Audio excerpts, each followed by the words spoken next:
लेकिन एक इल्म वो है जो इंसान को अपने शऊर से हासिल होता है। इस इल्म में इंसान को जानवर से कोई इम्तियाज और फर्क मयस्सर नहीं, इसलिए कि जानवर भी देखकर जान लेता है, पहचान लेता है, राहों की शनाख्त कर लेता है। जानवर भी सूंघ कर कौन सी चीज खाने के लायक है, कौन सी चीज खाने के लायक नहीं है, उसकी पहचान कर लेता है। जानवर भी अपनी जबान से चीज को चखकर अच्छे और बुरे का फर्क कर लेता है। जिस तरह आप सुनते हैं उसी तरह जानवर भी सुनता है। तो अगर इंसान सुनकर, देखकर, सूंघकर, चखकर, छूकर इल्म हासिल करता है तो बिल्कुल इतने उलूम में जो आला के जरिए हासिल होता है, जो इंसान को शऊर के जरिए हासिल होता है, इसमें और जानवर में कोई फर्क नहीं होता। इसका मतलब ये होता है कि इंसान और जानवर में कुछ और फर्क भी है। इंसान जानता है, उसे बयान भी कर लेता है, जानवर जानता है मगर उसे बयान नहीं कर पाता। इंसान समझता है, समझने के बाद अपनी जबान से उसे ताबीर भी कर लेता है। एक फर्क तो ये हुआ, लेकिन सिर्फ बयान करने की बुनियाद पर उसे इम्तियाज और कामयाबी की मंजिल नहीं मिल सकती जब तक कि वो देखकर शय की हकीकत को ना जान दे, जब तक कि वो सामान को रखकर उसकी परख ना कर ले, उसकी नक्द ना कर ले, उसे जांच ना ले। ऐ लोगों, इंसान को कामयाबी की मंजिल उसी वक्त मिलती है जब इंसान अपने इल्म के जरिए जांचने और परखने की सलाहियत पैदा कर ले। एक आंख इंसान के पास ना हो तो इंसान कामयाबी की जिंदगी गुजार सकता है। एक हाथ का लूला हो जाए तो इंसान कामयाबी की जिंदगी गुजार सकता है। एक कान का बहरा हो जाए इंसान कामयाबी की जिंदगी गुजार सकता है। इंसान लंगड़ा हो जाए कामयाबी की जिंदगी गुजार सकता है। यकीन माने, किसी आंख का खो जाना, किसी हाथ का टूट जाना इतना बड़ा ऐब नहीं है जितना बड़ा ऐब एक इंसान का बेइल्म। बहुत अच्छा। जब तक इंसान को इल्म हासिल ना हो वो इंसान हैवानियत और जानवरों से करीब होता है, और जब उसे इल्म हासिल हो जाता है तो जिस दर्जा वो इल्म में बुलंद होता जाता है उसी तरह वो हैवानियत से दूर होता जाता है और नूरानियत से करीब होता चला जाता है।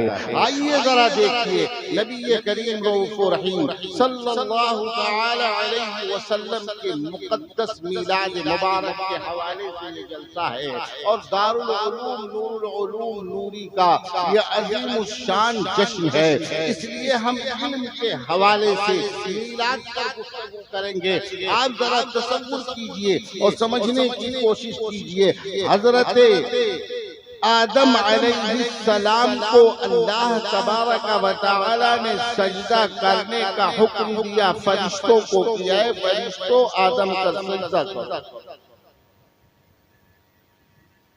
आदम का सजदा करो। ये सजदे ताज़ीमी था।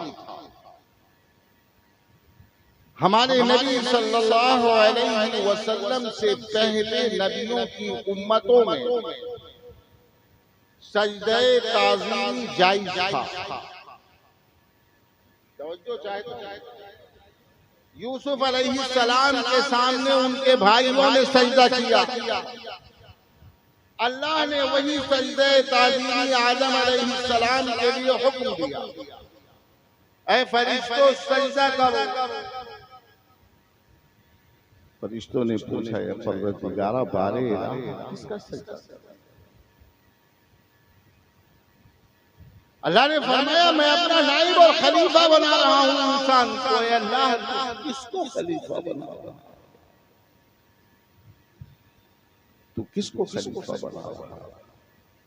जिन्नात दुनिया में पैदा किए गए, शर्रो फसाद किया, लड़ाई किया, जंग किया, बुराई किया, आफतें बलाएं मुसीबतें लेकर के आए। ये इंसान जाएगा, एक दूसरे से लड़ेगा, एक दूसरे से जंग करेगा, झूठ बोलेगा, बदकिरदारी करेगा, बदअमली करेगा, एक दूसरे से जिहाद जंग के लिए खड़ा होगा।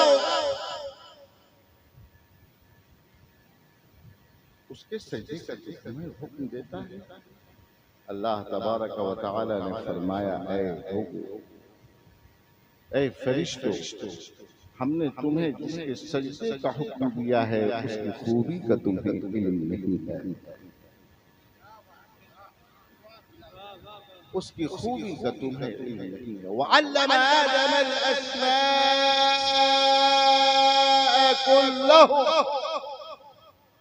आदम में क्या क्या खूबियां हैं, अल्लाह ने उन सारी खूबियों पर पर्दा डाले रखा और एक ऐसी खूबी सामने लाया जिससे इस इंसान को सारी कायनात आलम के तमाम मखलूक में मुकर्रम बनाया जाएगा। वलक़द कर्रमना बनी आदम, मोहतरम बनाया जाएगा, मोहतशम बनाया जाएगा, बुलंद बनाया जाएगा, ऊंचा बनाया जाएगा। परवरदिगार मुबारक वो खूबी क्या है? तो अल्लाह फरमाता है, वअल्लम आदम अल-अस्माअ कुल्लहा, आदम अलैहिस्सलाम को सारे जहान की तमाम चीजों का नाम बता दिया, हर चीज बता दिया। किसे बता दिया? अरे बोलो ना, बोलो ना। आदम को। फिर फरिश्तों से कहा, बताओ तो। तमाम फरिश्ते बोल पड़े, अल्लाह हमें मालूम है। आदम से कहा, जरा आप बता दीजिए। तो आदम ने एक एक चीज का नाम बताया। तफसीरों में आया, हत्तल फुस्व वल फुसैया, इंसान के पीछे के मकाम से जो तेज आवाज और स्लो आवाज में हवा निकलती है, अल्लाह ने उसी वक्त आदम को हर चीज बता दिया। नादान मेरे नबी की बात करता है। बहुत अच्छे भाई, बहुत। आदम को तमाम फरिश्तों पर फजीलत दी और फजीलत का जरिया इल्म बताया।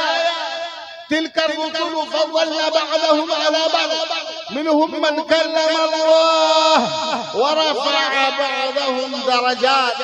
रसूलों में दूसरे पर हमने फजीलत दे रखी। तिलका रुसुल, ये रसूलों की जमात है, एक दूसरे को हमने इनमें फजीलत दे रखी। और इनमें कुछ तो वो है जिनसे अल्लाह तबारक व तआला कलाम फरमाता है, और कुछ वो है जिनको दर्जों बुलंद कर दिया। कितने दर्जे बुलंद किया ये मुतअय्यन नहीं किया, गैर मुतअय्यन ला मुतनाही दर्जों बुलंद कर दिया। वो कौन? हमारे रसूल की जात है। तो जब फरिश्तों की फजीलत में अल्लाह ने उन्हें तमाम मखलूक से ज्यादा इल्म देकर सबसे ज्यादा बड़ा बनाया, और फिर फरिश्तों से मुकर्रम आदम को बनाया, इसलिए कि उन्हें उन फरिश्तों से भी ज्यादा इल्म अता फरमाया। तो जब मेरे नबी को इमामुल अंबिया बनाया, सरदारे दो जहां बनाया, सय्यदुल मुरसलीन बनाया, इमामुल मुरसलीन बनाया, वो मुक्तदा है मस्जिद अक्सा में, और सारे अंबिया मुक्तदी है। इमाम वही होता है जो मुक्तदियों से ज्यादा इल्म वाला होता है। तो मानना पड़ेगा मेरे नबी का इल्म आदम से ज्यादा था, मेरे नबी का इल्म इब्राहीम से ज्यादा था, मेरे नबी का इल्म मूसा से ज्यादा था, मेरे नबी का इल्म ईसा से ज्यादा था, मेरे नबी का इल्म इस्माईल इसहाक से ज्यादा था।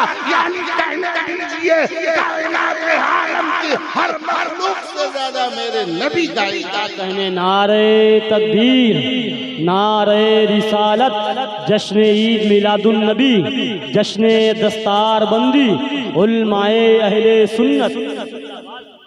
इसीलिए अल्लाह ने कुरान में फरमाया, वअल्लम आदम अल-अस्माअ कुल्लहा,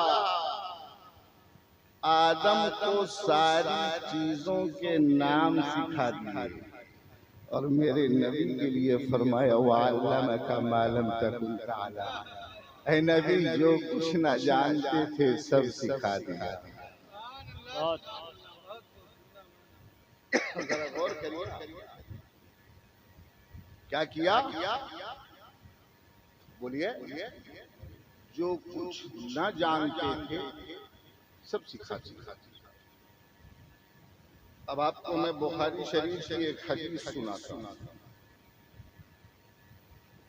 एक हदीस सुनाता हूँ, उससे सारा मसला हल। अभी गालिबन रास्ते में जिक्र कर रहा था हज़रत अल्लामा तौहीद साहब से, वही आपके सामने भी जिक्र कर देता हूँ। बुखारी शरीफ की हदीस है, बुखारी शरीफ में भी है, मुस्लिम शरीफ में दीगर सियाह के किताबों में मौजूद है, मुत्तफ़क़ अलैह। या कायद जहां जनाबे मोहम्मद अरबी रूही फिदा सल्लल्लाहु तआला अलैहि वसल्लम मदीना शरीफ में एक कब्रिस्तान के पास से गुजर रहे थे और आप रुक गए। फरमाया कि एक छड़ी लाओ, एक डंडी लाओ, एक टहनी लाओ। ये दोनों कब्रें हैं।